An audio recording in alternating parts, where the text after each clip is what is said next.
समीचीन विकल्पों का सम्यक समाधान। सुनिए परम पूज्य श्रमण श्री सुप्रभ सागर जी महाराज के मुखारबिंद से YouTube चैनल सुप्रभ उवाच पर शुभाशीष परम पूज्य श्रमणाचार्य 108 श्री विशुद्ध सागर जी महाराज। सानिध्य श्रमण सुप्रभ सागर जी महाराज, श्रमण प्रणत सागर जी महाराज। पुण्य आर्जक श्रीमती मधुबाला सुरेश चंद जी पाटोदी, बेटी दामाद श्रीमती विनीता अर्पित जी पहाड़िया मंडीदीप, बेटे बहू मोहित अंकिता पाटोदी, रोहित मुस्कान पाटोदी, अभी नैवेद्य जीने भव्य एवं समस्त पाटोदी परिवार। जैन बर्तन भंडार छिंदवाड़ा। तीर्थंकराय वीराय भव्य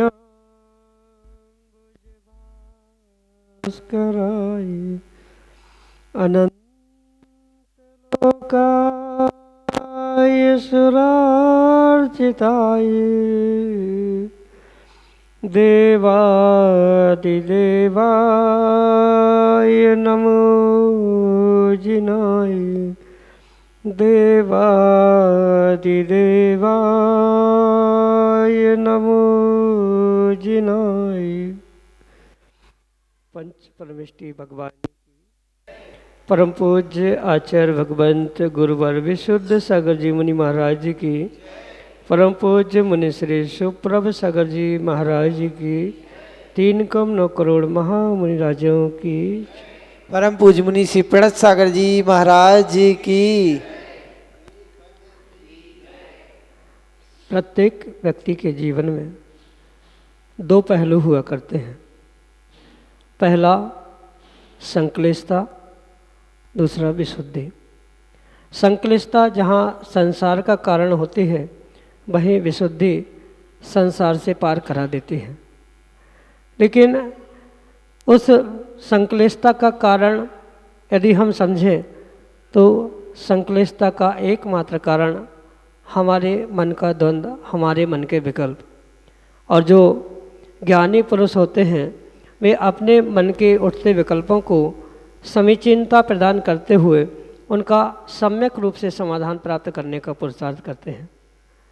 आप सभी का सौभाग्य है कि परम पूज्य आचार्य भगवंत गुरुवर विशुद्ध सागर जी महाराज के मंगल सुभाशीष से, उन्हीं के सुयोग से परम पूज्य मुनि श्री सुप्रभ सागर जी महाराज द्वारा आपको वह अनूठी विधा प्रदान की गई है, जिसके माध्यम से आप अपने मन के उठते विकल्पों को समीचीनता के साथ उनका सम्यक रूप से समाधान प्राप्त करते हुए अपने संक्लिष्ट परिणामों से दूर होते हुए विशुद्धि को प्राप्त कर सकते हैं।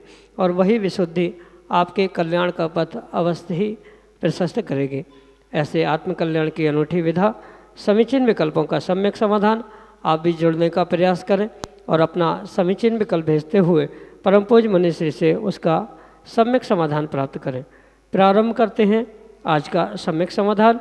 और आज के पहले विकल्प के लिए आष्टा मध्य प्रदेश से श्रीमती चंदा जैन, डॉक्टर मगन जैन महाराज के श्री चरणों में बारंबार नमोस्तु निवेदित करते हुए अपना समीचीन प्रश्न रख रहे हैं कि महाराज जी, पाप कर्मों के प्रक्षालन हेतु जैन शास्त्रों में प्रतिक्रमण और आलोचना का सर्वाधिक प्रयोग होता है, अस्तु इन दोनों का पात्र एवं भाव की अपेक्षा विशेषता बतलाते हुए मौलिक अंतर हमको इसमें क्या जानना चाहिए?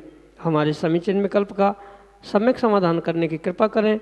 नमोस्तु महाराज जी, नमोस्तु। ओम नमः सिद्धम। परम पूज्य आचार्य भगवान गुरुवर विशुद्ध सागर जी महाराज जी की, परम पूज्य मुनि श्री सुप्रभ सागर जी महाराज जी की। जब जीव कोई दोष गलती करता है, उस दोष और गलती के प्रक्षालन के लिए आचार्य भगवंतों ने जो प्रायश्चित नाम का तप कहा, उस प्रायश्चित नाम के तप के अंतर्गत ये दोनों भी विषय सहजता से प्राप्त होते हैं। क्योंकि जो प्रायश्चित तप के उत्तर भेदों में आलोचना, प्रतिक्रमण, तदुभय, विवेक, व्युत्सर्ग आदि रूप 10 भेद कहे हैं, उसमें से सबसे पहले ये आलोचना शब्द आता है और दूसरे नंबर पर प्रतिक्रमण शब्द प्राप्त होता है।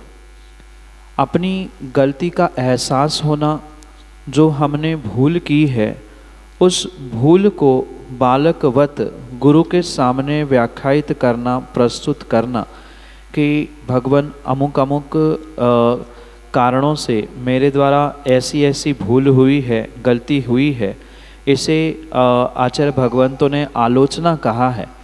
और उस आलोचना के उपरांत जब हमें निर्णय हो कि ठीक हमने गलती की है, अब उस गलती का प्रायश्चित क्या है, गुरु ने कहा कि जो आपने गलती की है उसके लिए आप प्रतिक्रमण करें। प्रतिक्रमण भी जो दो प्रकार से प्राप्त होते हैं, द्रव्य प्रतिक्रमण और भाव प्रतिक्रमण, जो श्रावक और साधु की अपेक्षा से आचार्य भगवंतों ने लिपिबद्ध किए हैं, ग्रंथों में प्राप्त होते हैं, वह द्रव्य प्रतिक्रमण के रूप में है। और वही द्रव्य प्रतिक्रमण जब भाव सहित होता है उसे भाव प्रतिक्रमण के रूप में स्वीकार किया जाता है।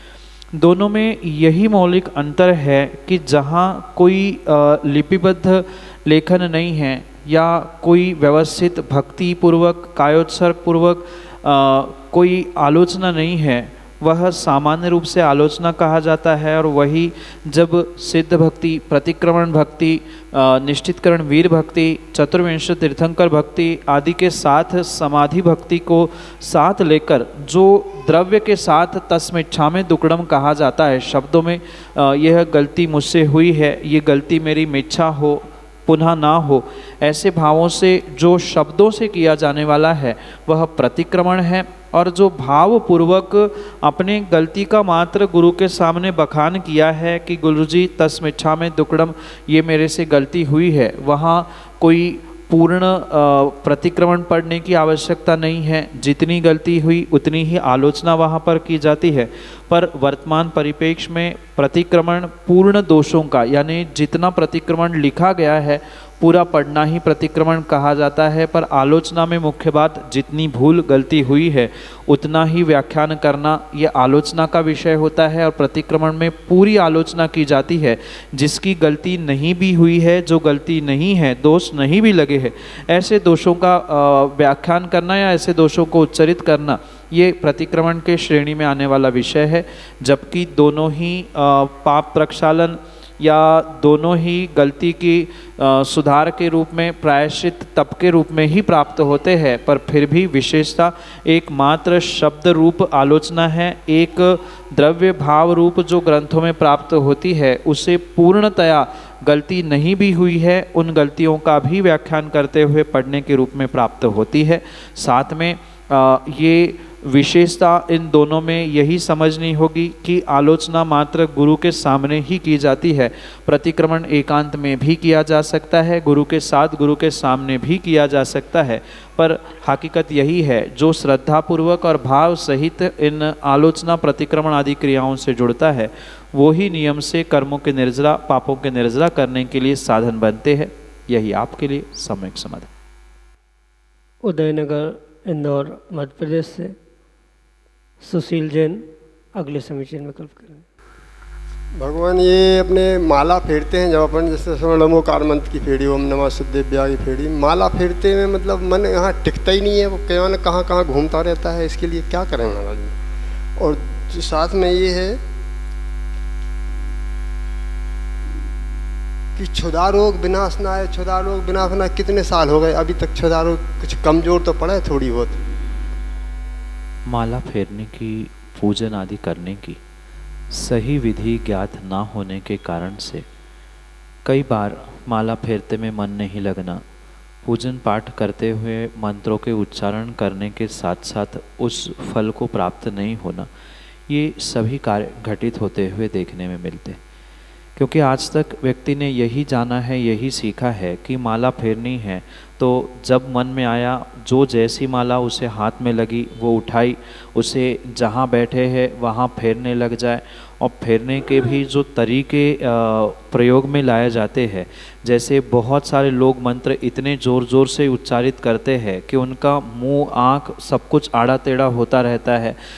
माला फेरते समय हाथ की उंगली भी चलती है।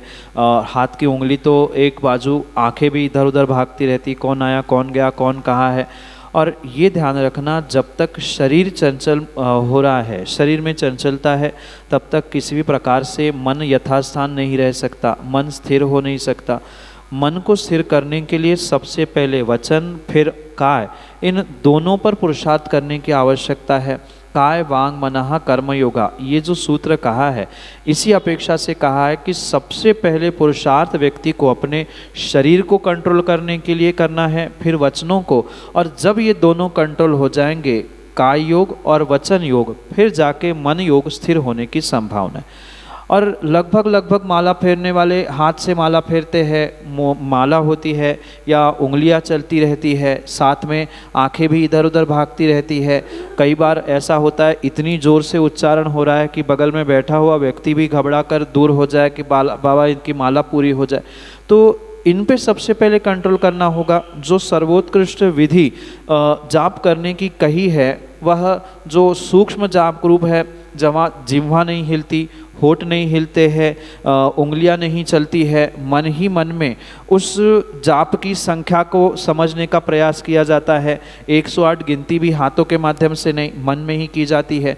जो मंत्र पढ़ा जा रहा है, मंत्रों के अर्थों में अगर उसे लगाया जाएगा तो कभी कभार मन स्थिर होने की भी संभावना है, पर अक्सर यही होता है। और कई बार तो लोगों का यही प्रश्न होता है, मंत्र कुछ शुरू करते हैं और माला समाप्त होते होते मंत्र कुछ दूसरे तक ही पहुंच जाते हैं। ये कहीं न कहीं आपका शरीर, आपके वचन चंचल होने के कारण से मन स्थिर नहीं रह पाता है। मन को स्थिर करने के लिए शरीर को, वचनों को कंट्रोल करते हुए सूक्ष्म जाप का ही प्रयोग करना होगा। जैसे कमल जाप कही है, अपने अनेक स्थानों में, हृदय कमल पर या जो आज्ञा चक्र है आदि स्थानों पर कमल की आकृति आष्ट पंखुड़ी आकार बना के एक एक बिंदु रखते हुए इसका चिंतन करना, तो ये सर्वोत्कृष्ट ध्यान की या जाप करने की विधि हो सकती है। दूसरी बात, जो माला फेरते समय मंत्र है, मंत्रों के अर्थ समझने का प्रयास करें। नमो अरिहंताणम पढ़ रहे हैं तो कौन अरिहंत, कैसे अरिहंत, उनका स्वरूप क्या है, उनका गुण क्या है, वे कैसे होते हैं आदि एक क्षण भी विचार किया, या नमो अरिहंताणम क्या है, क्यों है, जैसे भी बने उन शब्दों के अर्थ तक मन को ले जाने का प्रयास किया जाएगा, तो कहीं ना कहीं मन शांत होने की, स्थिर होने की संभावना है। रही बात पूजन करते समय क्षुधारोग, अष्टकर्म आदि आदि निवारण के लिए जो भी कहा जाता है, ये भी मात्र शब्दों से कहा जा रहा है। वास्तविकता में वह भाव, वह विशुद्धि अंतरंग तक प्रकट हो नहीं पा रही है, जिस कारण से पुनः क्षुधा रोग निवारणाय नैवेद्य चढ़ाने के बाद भी क्षुधा रोग सताता है। और कई बार तो ऐसे होता है कि क्षुधा का नाम लेते ही क्षुधा ज़्यादा सताने लगती है, चढ़ाते चढ़ाते ही दूसरों के थाली में देखकर भूख ज़्यादा लगती है। तो ये कहीं ना कहीं क्रियाओं को, विधियों को और भावों की विशुद्धि शुद्धि के अभाव में किया जाने वाला कार्य फलीभूत नहीं हो रहा है। यही आपके लिए सम्यक समाधान। सतीश चंद्र जैन, उदयनगर, इंदौर, मध्य प्रदेश से अगले समीक्षण में नमस्ते महाजी, नमस्ते। हमारा प्रश्न ये है कि निश्चय न्याय, विहोन न्याय दोनों एक ध्रुव के पहिए हैं। निश्चय न्याय और विहोन न्याय दोनों एक ध्रुव के पहिए हैं, लेकिन आजकल जो है सब निश्चय न्याय वाले हैं, जी विहोन न्याय वाले हैं। ऐसा क्यों हो रहा है, क्या है?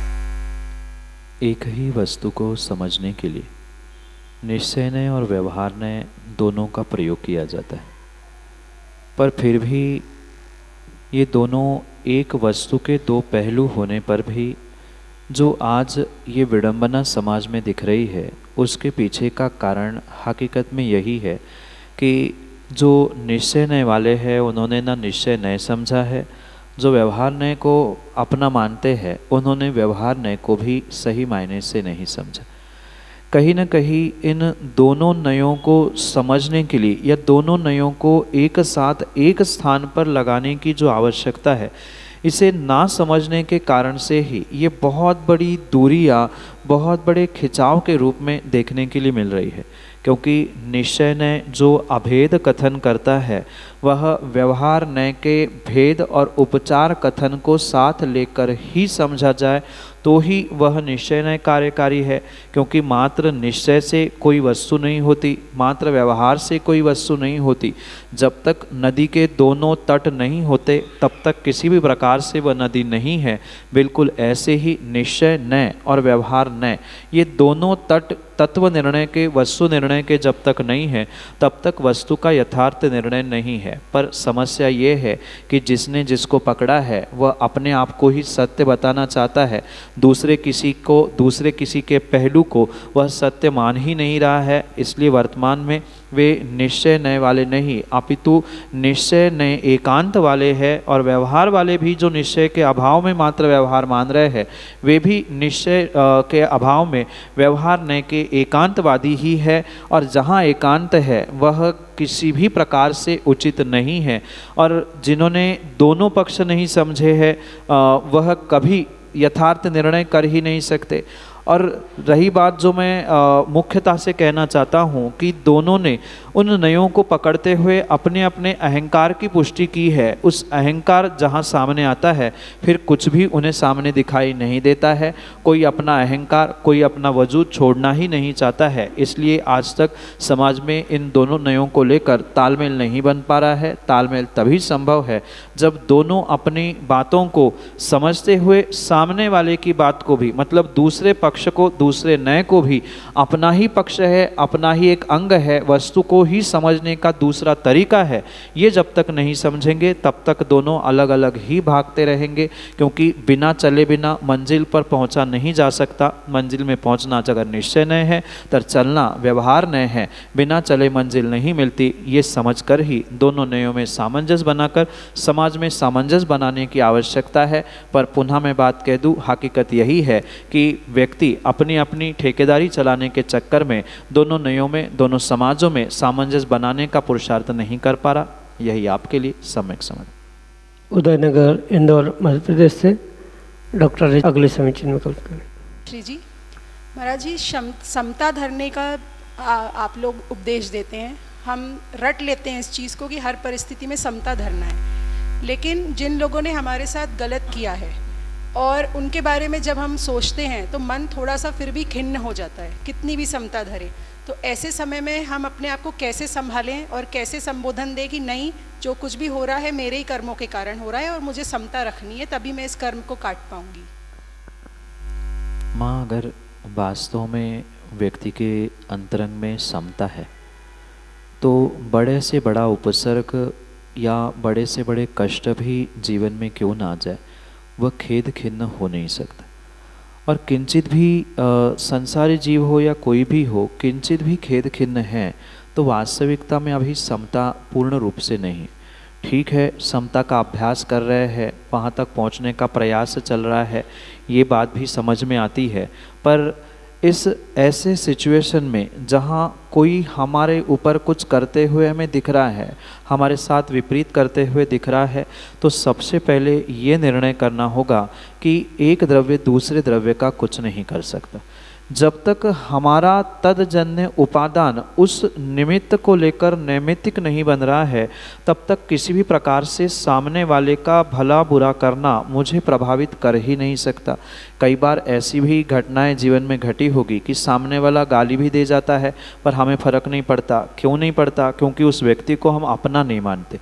जब हम पर कोई कुछ करता है या कोई हमारे अच्छे करने का भी रिजल्ट बुरी तरीके से दे रहा है, तो हमारा कहीं ना कहीं उस व्यक्ति के प्रति ममत्व है, राग है, उसके प्रति मैं कुछ अपेक्षा लेकर जीता हूँ कि वो मेरे लिए कुछ करे या वो मेरा है। और जब मेरापन, ममत्व, अपनापन या अपेक्षाएं जुड़ी होती है, वहाँ नियम से दुख और खेद खिन्न होना स्वाभाविक है।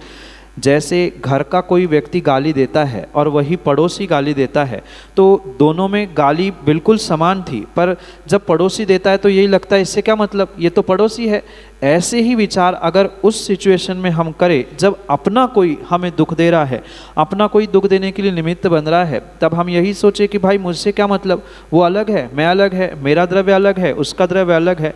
ये बात प्रैक्टिकल करना इतनी आसान नहीं है, मैं मान रहा हूँ, पर फिर भी अभ्यास करने से ही ये संभव हो सकता है। आज 50%, कल 70%, कल आगे बढ़ते बढ़ते ही यह अभ्यास पूर्ण रूप से आप कर सकते हैं। पर यही पुरुषार्थ आपको करना होगा। जैसे पड़ोसी ने गाली दी, उससे भी और कोई तीसरा आदमी है जिसको हम जानते भी नहीं है, वो पड़ोसी भी नहीं है, वो कुछ भी बोल के बक के जाता है, उसका तो हमें बिल्कुल फर्क नहीं पड़ता। पड़ोसी बोलता है तो 10-20% लगता है, अरे यार पड़ोसी है, तुम्हें तो अच्छा करना चाहिए, और घर का है तो फिर 100% बुरा लगता है। तो हम उसे अपना माने ही नहीं। अपना होता तो कहता क्यों, और कह रहा है तो अपना क्यों। इन बातों को सोचकर समता धारण करें। पुराण ग्रंथों के बारे में पढ़े, जिनके ऊपर अग्नि परीक्षा जैसे महान संकट सीता पर आए, अंजना पर आए, उसकी तुलना में तो हमारे ऊपर कुछ भी नहीं है। ये विचार करते हुए पुनः समता, खेद खिन्न हुए, पुनः अगले मिनट में पुनः समता, पुनः कुछ मिनट बाद खेद खिन्न हुए, पुनः समता। ये पुरुषार्थ करने से ही जीवन में अखंड समता आ सकती है। यही आपके लिए सम्यक समाधान। सचिन मोदी, उदयनगर, इंदौर, मध्य प्रदेश से अगले समीचीन में दोस्तों, महाराज जी मेरा क्वेश्चन ये है कि अष्टमी और चौदस अगर शाश्वत पर्व हैं तो क्यों हैं? क्योंकि अगर अमावस्या पूर्णिमा देखें तो 15 दिन होते हैं, 15 में अष्टमी चौदस को ही हमने क्यों चुना है और इनका महत्व क्यों है? आज भी हम अष्टमी चौदस देखते हैं, हम सोचते हैं रात्रि भोजन आलू प्याज गड़न, हमें ये नहीं खाना है या नहीं करना है, तो हम अष्टमी चौदस के दिन ही क्यों ये सब करते हैं? शंका का समाधान। आगम में आचार्य भगवंतों ने 2 प्रकार के पर्व कहे, एक त्रैकालिक पर्व और एक तात्कालिक पर्व। अष्टमी, चतुर्दशी आदि ये जो पर्व है यह त्रैकालिक पर्व कहे जाते हैं। और पर्व का अर्थ ही होता है जोड़ना, जहाँ आत्मा से, परमात्मा से, धर्म से जुड़ने का मौका मिलता है, वही वास्तव में पर्व है। और इस पर्व की श्रृंखला में ये अष्टमी और चौदस कुछ ऐसे विशेष दिन हैं जिन्हें हमें आगम के परिप्रेक्ष्य में अनेक पहलुओं से समझने की आवश्यकता है। पहली बात तो तीर्थंकर भगवंतों ने, आचार्य भगवंतों ने इसे पर्व का रूप दिया है। धर्म से जुड़ने के लिए ये विशेष दिन कहे हैं, इसलिए उनकी आज्ञा स्वीकार करते हुए आज्ञा सम्यक का हम पालन करेंगे। दूसरी बात, अगर हम वर्तमान या भूत के परिप्रेक्ष्य में इन दिनों को कुछ एक विशेष रूप से खोजते हुए देखेंगे तो आप प्रयास करना, भूत में भी आपको और वर्तमान में भी जितनी विश्वव्यापी बहुत बड़ी बड़ी घटनाएं हाथ से हुए हैं, लगभग अष्टमी चतुर्दशी के ही एक दिन आगे पीछे ही उन विश्वव्यापी घटनाओं का क्रम आपको इतिहास में प्राप्त होगा। क्योंकि ये ऐसे दिन हैं जिन दिनों में व्यक्ति के भावों पर और ब्रह्मांड में कुछ बहुत सारी उथल पुथल होती है। आपने समुद्र के ज्वार भाटों के बारे में सुना होगा, जबकि उसके लिए कारण वह चंद्र की कलाएं कही जाती है। जैसे कंबड़ होती है चंद्र की कलाएं, वैसे ही समुद्र का पानी कम ज़्यादा होता है, जबकि कई योजन दूर वह चंद्रमा है, उनकी कलाएं है, पर फिर भी समुद्र के पानी पे प्रभाव पड़ रहा है। बिल्कुल इन दिनों का सामान्य रूप से व्यक्ति के मन, वचन और काय, इनमें कुछ न कुछ प्रभाव पड़ता है। इन दिनों में विशेष करके असंयमी होने का या पाप की ओर प्रवृत्ति करने के भाव व्यक्ति के बहुत अधिक होते हैं, जिससे बचाने के लिए अष्टमी, चतुर्दशी, उसके आगे पीछे के एक दिन प्रोषोद उपवास के रूप में व्रत कहा। प्रोषोद उपवास नहीं कर पा रहे हैं तो एकासन नहीं कर पा रहे हैं तो एक रस का त्याग, कुछ नहीं, रात्रि भोजन आदि आदि करते हुए किसी न किसी प्रकार से धर्म के निमित्त से श्रावकों को इन पर्वों से, आत्मा से, परमात्मा से जोड़ने का प्रयास किया जा रहा है। लगभग जैसे मैंने कहा कि इनका कुछ विश्वव्यापी घटनाओं के साथ संबंध होने के कारण से जो वर्गणाएं डिस्टर्ब होती है, ये इन्हीं दिनों में होते हुए एक आध दिन आगे पीछे देखी जाती है। तो फिर मानसिक संतुलन भी बिगड़ेगा, तो व्यक्ति को धर्म से जोड़ने के लिए क्या कारण हो सकते हैं? तो इन्हें ही त्रैकालिक पर्व के रूप में धर्म से, आत्मा से और परमात्मा से जोड़ने के रूप में कहे जाते हैं। पहली बात तो हमें तीर्थंकर भगवंतों ने कहा है, आज्ञा है, स्वीकार है, शिरोधार्य है। दूसरी बार तर्क तर्क और वैज्ञानिक दृष्टि से हम इस प्रकार समझ सकते हैं कि जो ये विश्वव्यापी दुर्घटनाएं दिख रही है या अन्य भी कुछ कार्य दिख रहे हैं जहाँ वर्गणाओं का, भावों का, मन वचन काय का इम्बैलेंस होने की संभावना है, तो बैलेंस करने के लिए हमारे पास धर्म है। उन्हीं दिनों में पूजा पाठ, अभिषेक, त्याग, तपस्या आदि आदि विशेष रूप से कहे जाते हैं, जिसके माध्यम से आप धर्म के प्रति और आत्मा परमात्मा के प्रति विशेष रुझान रख सकते हैं, जो आपको अपने भावों को, जीवन को, घर को, परिवार को, सबको एक बैलेंस बना के चलाने का एक उत्कृष्ट साधन बन सकता है। यही उद्देश्य अष्टमी चतुर्दशी का है। वहाँ 15 दिन का कोई हिसाब किताब नहीं है, अपितु इन दिनों में आप अभी तक अगर महसूस नहीं कर पा रहे हैं तो महसूस करके देखना। अष्टमी चतुर्दशी की शाम के समय लगभग एक भावों में विचित्र फीलिंग या कुछ अलग टाइप का महसूस होने लगता है। तो क्यों, क्या ये सब कुछ जानते हुए हमारे वीतराग वैज्ञानिक तीर्थंकर और आचार्य भगवंतों ने हमारे लिए आज्ञा और वैज्ञानिक दृष्टि से दुर्घटनाओं से बचे, इन कारणों को लेकर ही ये व्यवस्थाएं बताई है, जो कि आपके लिए सम्यक समाधान से समीचीन विकल्पों का सम्यक समाधान। सुनिए परम पूज्य श्रमण श्री सुप्रभ सागर जी महाराज के मुखारविंद से YouTube चैनल सुप्रभ उवाच पर शुभाशीष परम पूज्य श्रमणाचार्य 108 श्री विशुद्ध सागर जी महाराज। सानिध्य श्रमण सुप्रभ सागर जी महाराज, श्रमण प्रणत सागर जी महाराज। पुण्य आर्जक श्रीमती मधुबाला सुरेश चंद जी पाटोदी, बेटी दामाद श्रीमती विनीता अर्पित जी पहाड़िया मंडीदीप, बेटे बहू मोहित अंकिता पाटोदी, रोहित मुस्कान पाटोदी, अभी नैवेद्य, जीने, भव्य एवं समस्त पाटोदी परिवार, जैन बर्तन भंडार छिंदवाड़ा।